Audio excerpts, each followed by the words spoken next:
የሆነ ቦታ ደርሶ ታገኘዋለህ። ይህ ማለት ከሰውነት የወጣ አስተሳሰብ ያለው ሰው የሚያደርገው ነው። አንተ ግን ህሊና አለ። ሰው ምንም ላይ ይችላል፣ ግን ህሊና የሚባል ነገር አለ።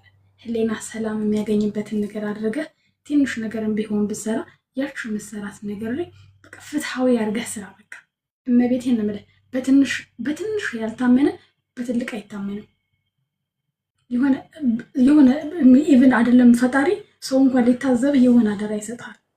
ያችን አደራ ትወጣለህ አትወጣም አንተ ነው የምታውቀው። እንደዛ ስለሆነ ምንም የሚያንገበግብ ነገር አይደለም። ጀመረም ፎሎም ኖረንም አልኖረንም ምንም እዚህ ጋር የሚመጣው ፎሎ አይደለም እኛን የሚያኖረን።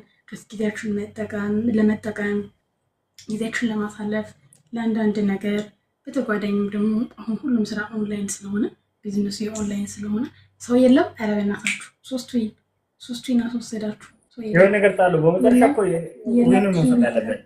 በመጨረሻ ይተበላል።